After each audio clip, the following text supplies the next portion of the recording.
Kalau misalnya melihat fenomena sekarang ini adalah fenomena di mana kita dipengaruhi oleh banyak hal. Misalnya, ini tentang yang lagi ramai sekarang. Ini nggak beres-beres sebenarnya. Fenomena yang pesulap merah versus dukun-dukun ataupun paranormal gitu kan. Nah, ini sebenarnya fenomenanya antara pro dan kontra. Saya juga ada pro-nya, ada kontranya dengan statement-statement yang diberikan oleh pesulap merah. Terkadang statement ini menjadi pro. Pro-nya kenapa? Karena banyak orang-orang juga yang terselamatkan oleh eh, penipuan penipuan yang emang mengatasnamakan penyembuhan. Ini disebutnya penipuan ya, karena ada beberapa hal yang emang dijadikan gimmick ataupun dijadikan alat untuk membantu penyembuhan dan itu istilahnya membohongi ataupun membodohi para pasien.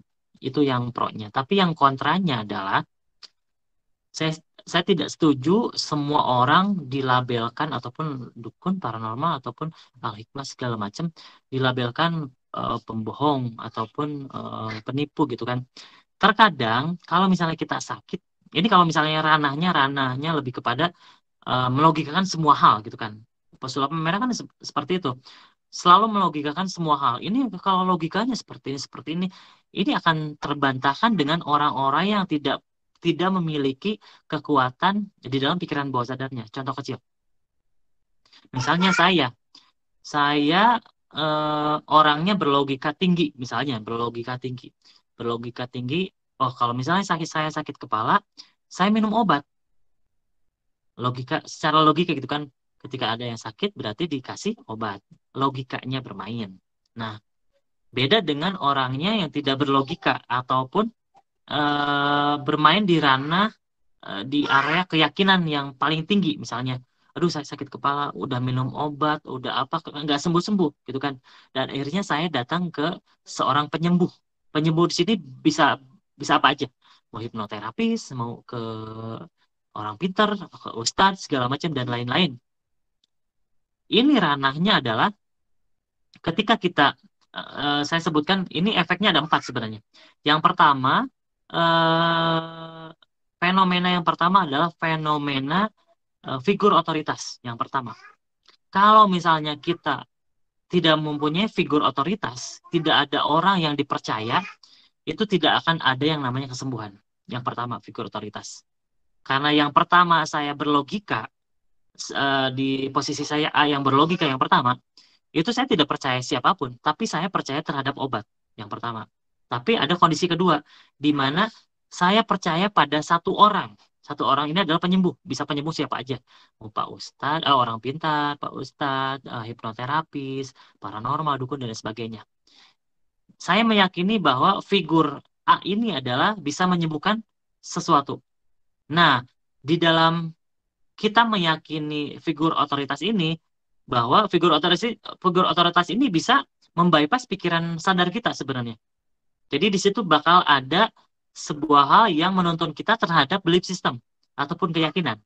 Jadi keyakinan ataupun kepercayaan ini akan merubah dan mengubah perilaku, perbuatan, dan juga kebiasaan kita dalam kehidupan sehari-hari. Misalnya, kalau misalnya saya datang ke orang pintar, oh, Ujang, iya minum air. Air ini diminumin 1 hari 3 kali. Saya menganggap bahwa orang ini adalah orang yang dapat menyembuhkan saya. Padahal kalau misalnya kita berlogika, air ini emang air biasa gitu kan. Kalau diminum ya biasa aja kalau diminum. Tapi beda lagi dengan orang yang kedua. Orang yang berpikiran bahwa saya butuh seorang figur otoritas yang bisa menyembuhkan diri saya dari penyakit saya ini. Karena posisi B yang kedua, saya sudah minum obat, saya udah ke dokter, tapi saya nggak sembuh-sembuh. Tapi, ada tapinya, ketika saya menemukan figur otoritas yang B ini, ketika saya menemukan figur otoritas yang B, saya disuruh minum ini sehari 3 kali, terus dibuat apa namanya tuh, diusap-usapin ke kepala, tapi ada kesembuhan di situ. Kenapa ada kesembuhan? Karena di situ ada belief system yang dirubah. Apa jadinya kalau misalnya orang semua dilogikakan, itu nggak akan ada yang namanya kita percaya terhadap figur otoritas, nggak ada yang namanya kesembuhan ajaib, nggak akan ada. Efek placebo nggak ada, efek sugesti nggak ada, terus juga efek apa lagi ya? Efek belief system yang akan merubah kebiasaan kita nggak akan ada. Kontranya saya di situ. Makanya saya juga pengen gitu kan memberikan pendapat, cuman kayaknya bukan ranahnya deh, biarin aja mereka dengan ranahnya mereka masing-masing, saya dengan pemahaman saya sendiri gitu kan.